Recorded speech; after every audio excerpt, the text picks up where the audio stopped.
Educationist जो universities हैं, colleges हैं, उनके भी प्रोफेसर से, प्रिंसिपल से, वीसी से हमने चर्चा की कि हम कैसे इंडस्ट्री को एजुकेशन की हमारी जो रूट्स है उसके साथ टाइप कराएं। और उसका हमने धीरे धीरे एग्जाम्पल बिल्टअप देखा कि जब हमने last meeting enterprise promotion policy के लिए दिल्ली में गुड़गांव में करी थी, उस दिन भी चाहे वहाँ पर स्कॉच के मालिक हो, चाहे वहाँ पर मारुति से भार्गव जी हो, चाहे वहाँ पर मिंडा ग्रुप के मिस्टर मिंडा हो, तमाम लोगों ने इसको अप्रिशिएट भी किया और यही कहा कि हम भी चाहते हैं कि गांव के आसपास जो हमारे ITIs हैं या और इस तरह के एजुकेशन इंस्टीट्यूट्स हैं उनके साथ हमारा भी टाइप और तो और ओयो, मेक माई ट्रिप जैसे ग्रुप्स जो आज इंटरनेशनल लेवल पर नाम कमा चुके हैं, उन लोगों ने भी अब हमारी ITI से टाइप करने के लिए सहमति जताई है। मैं उम्मीद करता हूँ कि आने वाले भविष्य में 75% हरियाणा के जो युवा हैं वो अपनी हिस्सेदारी हर प्रकार की इंडस्ट्री में बनाए। सर, विपक्ष के नेता कह रहे थे भूपेंद्र सिंह हुड्डा की जो एक जिले से तो 10% की जो कैप लगाई है कंपनी को जो अधिकार दिया है, ये ठीक नहीं। देखिए, कोई भी व्यक्ति हमारे प्रदेश में आता है और करोड़ों की इन्वेस्टमेंट, पीछे 2 इंसिडेंट ऐसे हुए, एक इंसिडेंट मारुति का और एक हीरो होंडा का, जहां 3 जिलों के हजारों एम्प्लॉयज को निकाल दिया गया और उसके बाद एक ग्लास सीलिंग लगा दी गई कि इस जिले के एम्प्लॉयज को हम नहीं लेंगे। ऐसा भेदभाव ना हो। हमने ये इंडस्ट्री को ताकत दी है कि वो अपने लेवल पर अगर लगाना चाहे तो कैप लगा सकते हैं। बस आपकी थोड़ी कन्फ्यूजन थी, हमने उसको रेक्टिफाई भी किया क्योंकि मात्र कैप है जो इंडस्ट्री इतने करोड़ इन्वेस्ट कर रही है, अगर वो चाहे तो वो लगा सकती है। गवर्नमेंट इसको फोर्स नहीं करती। 10% तो जो एग्जिस्टिंग जो कंपनी है उनमें किस तरीके से लागू होगा? तो कोई भी जिस दिन इसको गवर्नर से स्वीकृति मिलेगी, कोई भी नई एम्प्लॉयमेंट आएगी, उसके अंदर आने वाले समय में अगर 4 नौकरी है तो 3 हरियाणा की मिलेगी। इसके साथ ही सर, जो आज की कार्रवाई है उसमें विपक्ष का ये कहना था कि जो कृषि कानून है उसके ऊपर सरकार बचना चाहती है। सर ने BSc के अंदर भी लीडर ऑफ ऑपोजिशन की बात को मानते हुए, क्योंकि कानूनी पेज रेजोल्यूशन 15 दिन से पहले आप नहीं दे सकते, उसके अंदर उनकी बात को सुनते हुए शॉर्ट ड्यूरेशन डिस्कशन कल उनकी स्वीकार करें। और मुख्यमंत्री ने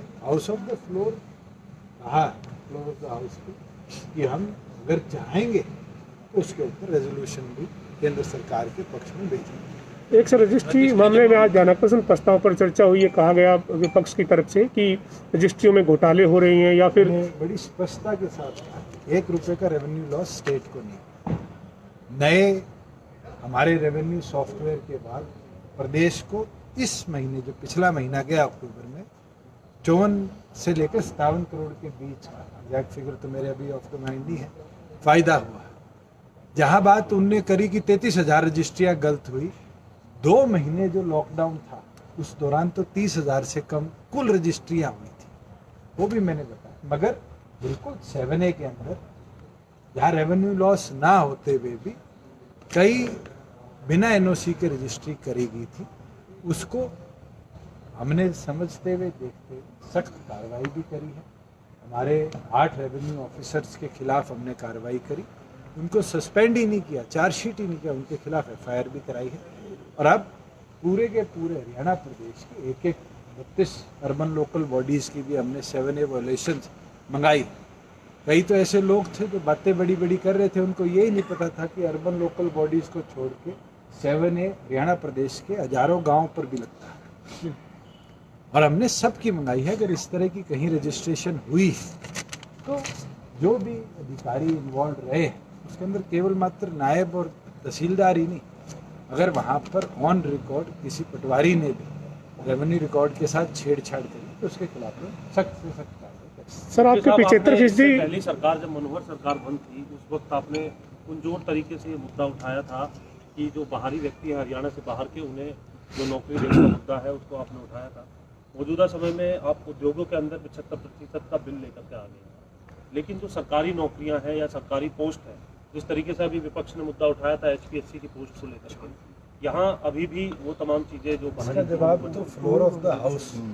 मुझे लगता है कि रोहतक के विधायक बत्रा जी ने संविधान भवन के संविधान का अनुच्छेद 16 ये स्पष्ट करता है कि हम पब्लिक एम्प्लॉयमेंट के अंदर हम किसी प्रकार से भी इस तरह की रिजर्वेशन नहीं ला सकते। सर इस प्राइवेट के अंदर जहाँ हम ला सकते थे हमने पूरी तौर पर। सर ये 75% के मामले में आपकी पार्टी के विधायक इसको गलत कानून बता रहे हैं, उन्होंने कहा कि ये नहीं आना चाहिए, देश की खिलाफ है, एकता अखंडता के खिलाफ है। सारे पत्रकार साथी हैं, कोई आज से रिपोर्टिंग नहीं कर रहे। शायद साल पहले इसी 75% पे तो उनको नारनौंद के युवाओं ने वोट दिए थे। और मेरे को तो एक चीज नहीं समझ आई कि 75% के अंदर देश के 4 हिस्सों के बंटवारे कहाँ से आ गए।